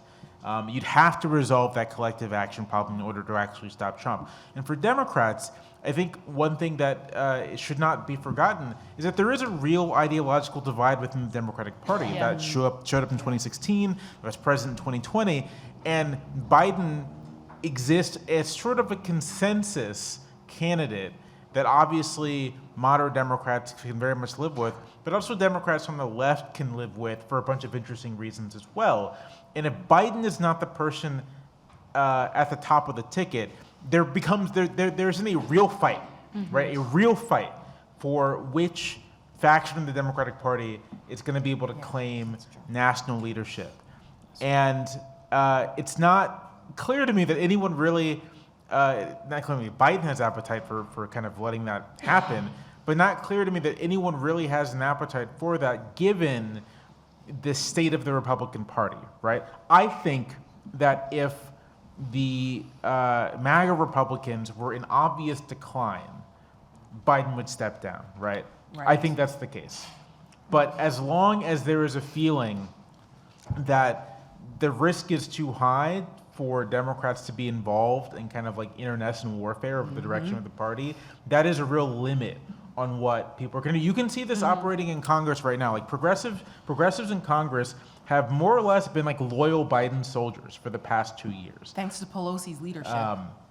There's been not much of an appetite for trying to fight a factional battle. Right. And so that's what's shaping, I think, internal dynamics in the Democratic Party. And you think this new House leadership, we're going to start to see some of those fractures? I don't think so. I mean, I don't know. I know progressives are not the biggest fans of Hakeem Jeffries, the new leader. But I think the surprising performance in the midterms kind of like settles things, right? Like it leads Biden to maybe want to hang on. It leads potential inter-party critics to be like, you know, not now, right? Right, not now, please. But I do think that part of the reason why it's so difficult to maybe predict what is going to happen or forecast what's going to happen in national politics is because there are all of these unresolved divisions in both parties that recent events have largely papered over. Trump, in a lot of ways, by virtue of being this kind of strange, at first non-ideological figure, not ideological too strong, but a figure who did not fit comfortably in any particular faction in 2016, Trump helped paper over differences within the Republican Party that were present in that primary, right? And so you have these two parties that are divided in very key and important ways. You have two figures that help paper over those differences, and it's unclear to me whether or not anyone's going to want to rip off that Band-Aid at this point. It's going to happen eventually, but right now, I'm not too certain. Kyle, so how do we judge, and actually all of you, I'd like to weigh in on this. Is it the moment when Republican governors and senators actually use the former president's name? I mean, are we at that moment now with the visit to Mar-a-Lago? Apparently not. A group. It's still walking a line. It's still Well, you have Chris some governors Christie. are saying it. Chris Christie's Chris Christie saying said it. yes. Chris They're not elected, Sununu though. is. They're not elected. Chris Sununu needs But there to. is still fear. Asa Hutchinson not elected. There's still fear. Well, When does that fear subside? Because there is the fear that what is that base that is so powerful? 30%? I think it's going to require a Republican presidential challenger to basically come after Trump, but not sound like Liz Cheney in doing so. Because I don't think that that's going to work. Like let's say DeSantis runs, which I guess it looks like he's likely to. Like some of the stuff he might say would be like, you know, you former President Trump were a plaything of Anthony Fauci, and you're the reason why the country shut down. You're saying Liz Cheney has bigger cojones than any of the men that you are. Absolutely. Well, no. Here's what I'm saying. Yes. what arguments are likely to be received by Republican voters that are like persuasive to them? And pretty clearly, given that she got beaten pretty badly in her primary, if you are sort of attacking Donald Trump and sort of sounding like a Democrat in doing so, Yeah. that may not be effective to the Republican audience. Which is why Ron DeSantis is not doing it. Nikki Haley won't do it.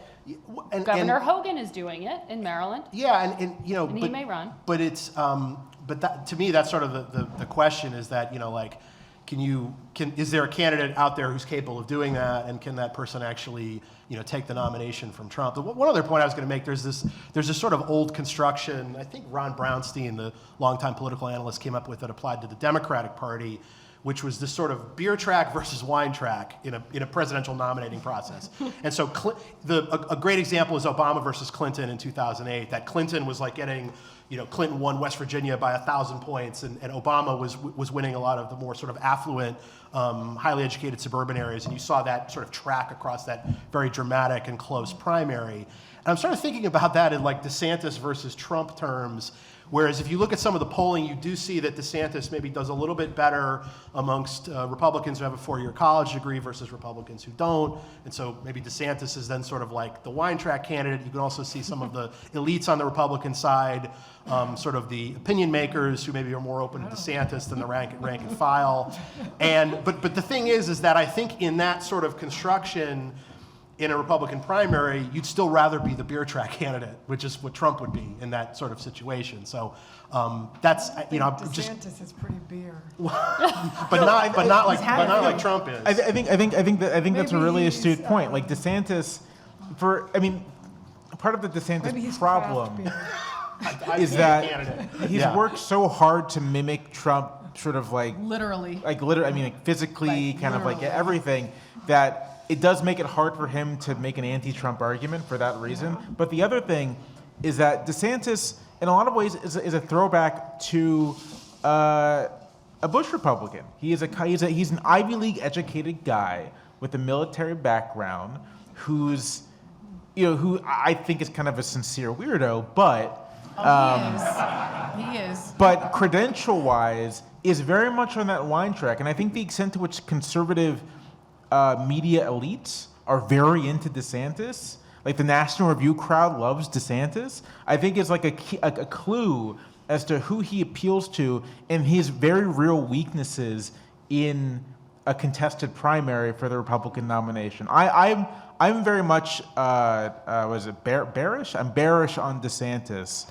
Because I don't. No, I agree For a with you. variety of reasons, I actually do not think he is as strong as he appears to be. And Kyle hits on one of them, which The is Phil that. Graham of the. Which is that. Worse. He's worse. He is in a lot of his stature is it's too strong to say it's a media creation, but it's not a media creation. And even the extent to which post midterms he has this image of being a very powerful politician, very successful. Not should- outside Florida. Should be, yeah, I was going to say, Can't should be scale it up. is belied by how his partner on that ticket, Marco Rubio, only performed a few points worse than he did, right? Mm-hmm. So sort of like, are we looking at a DeSantis strength or Florida becoming just very Republican in a short amount of time? It's the Everyone's moved latter. there. It's the Everyone's moved latter. there. It's a Republican bastion now. Well, and Everyone's- also the Democratic Party of Florida has been terrible for a long time, and that's a whole different conversation about Florida. Florida is very different as far as the strengths and weaknesses of the Democratic Party and Republicans, and that's been building up for a long time. I lived in Florida for years, and Democrats need to get it together there, and that's too bad because Val Demings was an excellent candidate, and she would have been a great senator.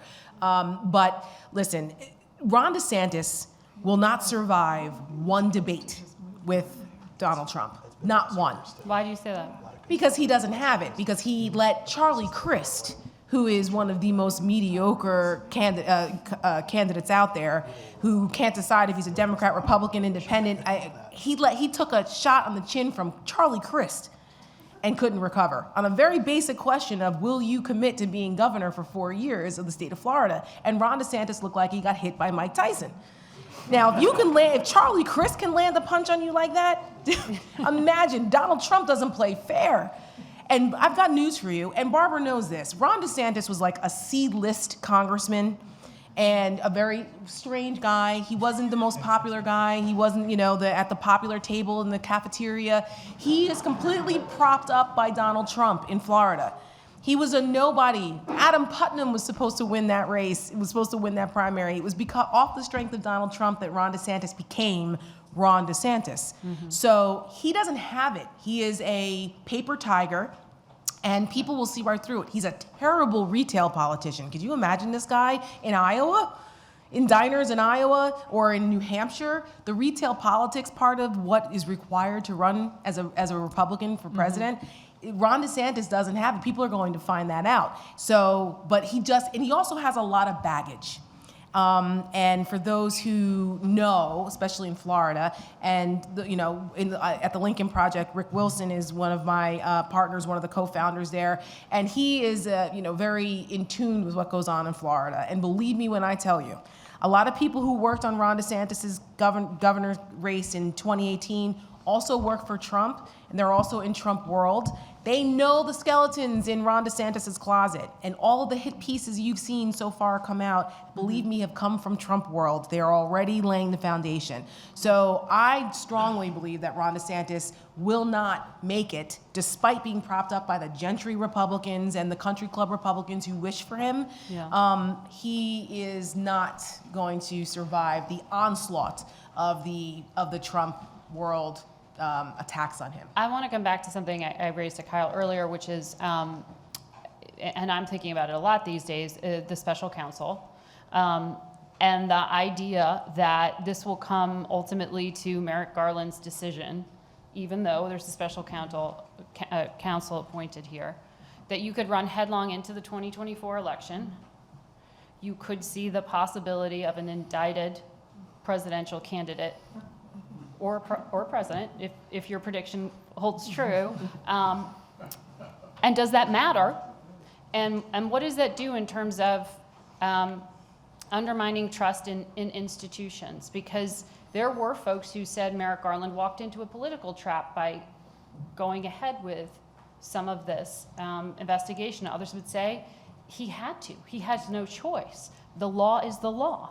He is in one of these incredibly difficult spots. And whatever happens next is going to be potentially politically explosive in a country where we are concerned about heightened political violence. Well, that's why I don't think Trump will be the nominee, because I think he will be indicted. And then I think all of these other candidates, whether it's DeSantis and all these other people who have ambitions, they're not going to be out there defending him. But if folks think the gonna system's split the vote. rigged, Because there's going to be a lot of That's people what I- interested in running. There's going to be a lot of people interested in winning. And that's going to kind of dissipate the whole Trump defense. Because remember when he started crying about, they raided Mar-a-Lago, and Fox got all hysterical, and people thought they were going to, and they tried to start riots, and it was in August, and they thought, people didn't leave the beach and all run down to Mar-a-Lago.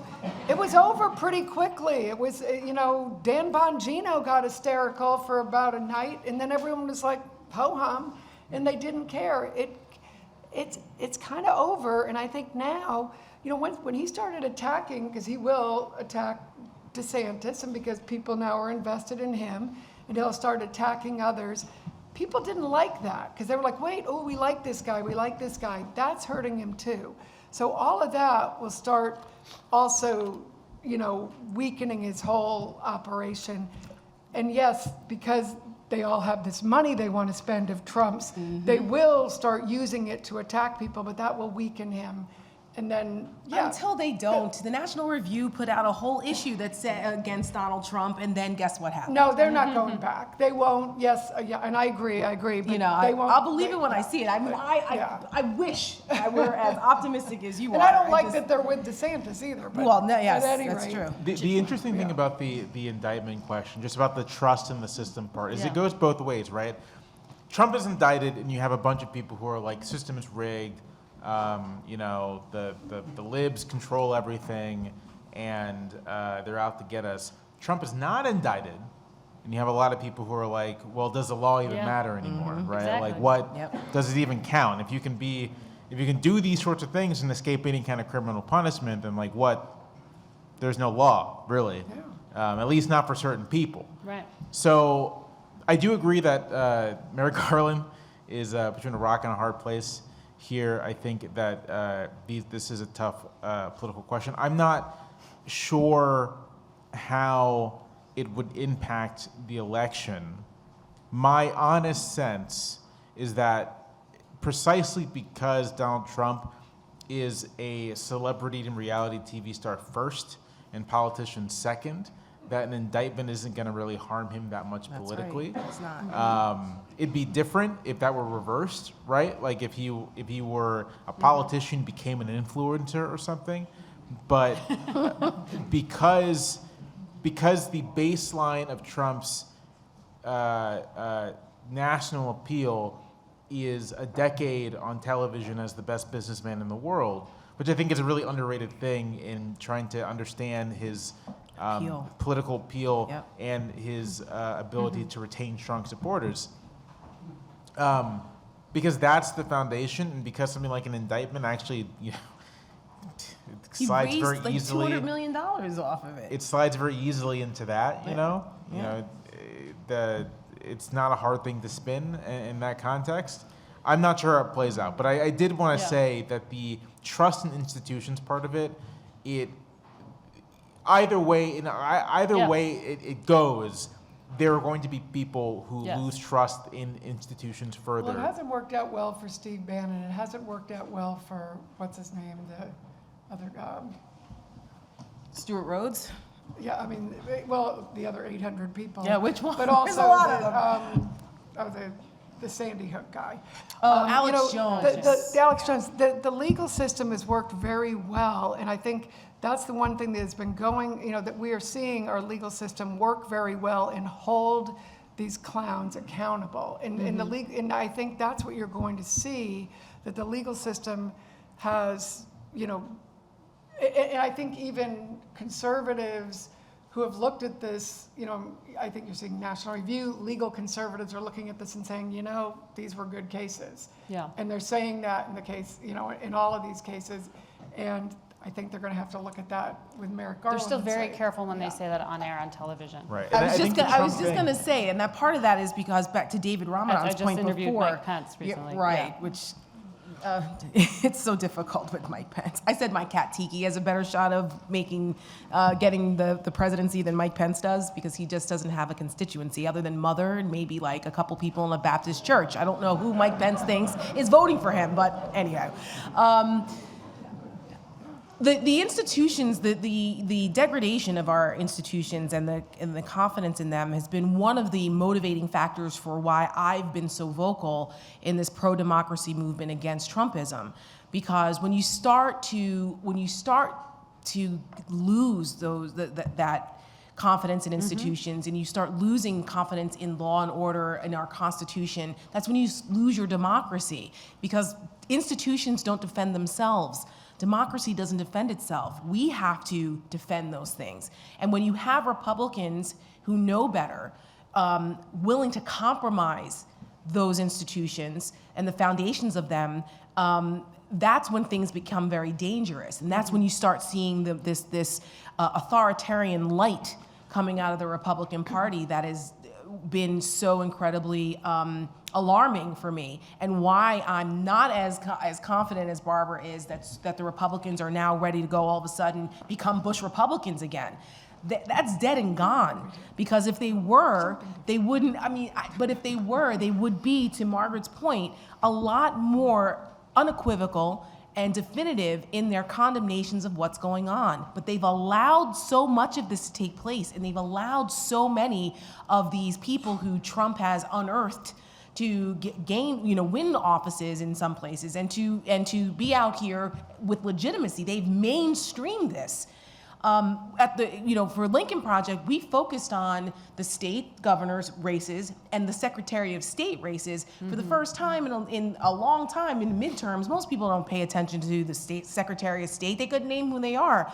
But we did looked on at election night. That's for right, and that's a time. first. And I'm sure, and probably in a long time, probably not since 2000, when people really were paying attention to who Secretary of State is of a certain state, because we saw in the long game here that democracy was on the ballot in 2022. Because in 2024, if you had a Mark Fincham as Secretary of State in Arizona, or Marchant in Nevada, or Tim Michels as governor in Wisconsin, or Doug Mastriano in Pennsylvania, in places where the elections at the Electoral College level and certification was a threat in the Wisconsin sweep, right, that Peter Navarro ran around bragging about on television, that these were the states we were focused on.